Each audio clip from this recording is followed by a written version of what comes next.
The Links Incorporated is committed to eradicating the HIV/AIDS epidemic.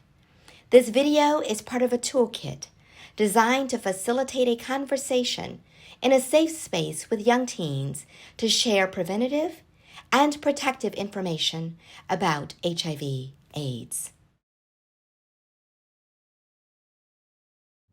Hi, Jasmine. It's so good to see you. I understand you have some questions for me? I do. Thank you so much for taking the time out, Dr. Maya. I just have a couple questions that I don't feel too comfortable asking my mom yet. Well, that's perfectly understandable. You do have a right to privacy under the law. However, it is best if you can talk with your mom about it as well, and I would be happy to facilitate that conversation with the two of you when you're ready.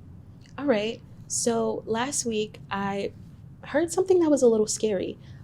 Is it true that Black girls between the ages of 13 and 24 are 20 times more likely to become infected with HIV? Dr. Maya, that's me, my family, my sisters. Can you help me understand?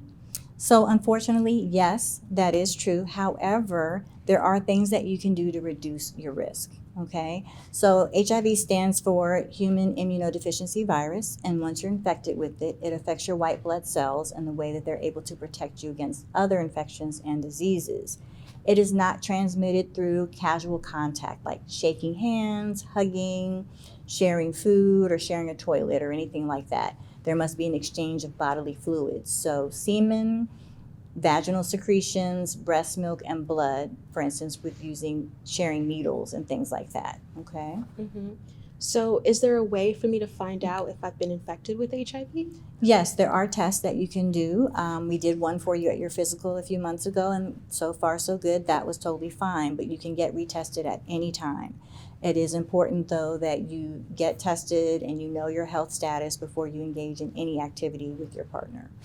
So then how do I practice safe sex? Well, the only safe sex is actually no sex or deferring sex until you're ready to be accountable for any outcomes that may result because of the interaction. But there is safer sex. So things like condoms, dental dams, things like that help prevent the transmission of bodily fluids. But again, it's safer and it's not 100%. You can still transmit other sexual transmitted infections by any skin-on-skin contact.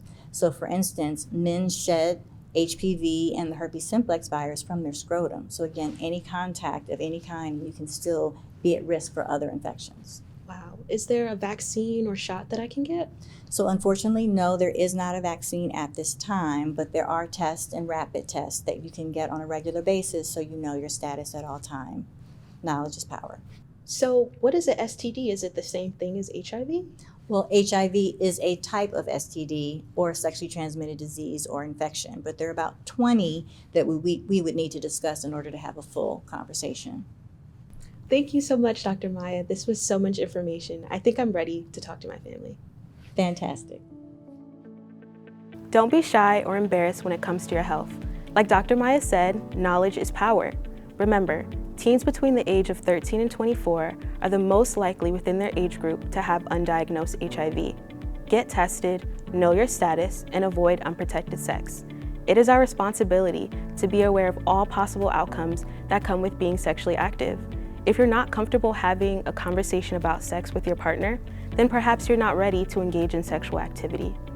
In the end, it is your responsibility to protect yourself and protect your future. You don't know if you don't ask.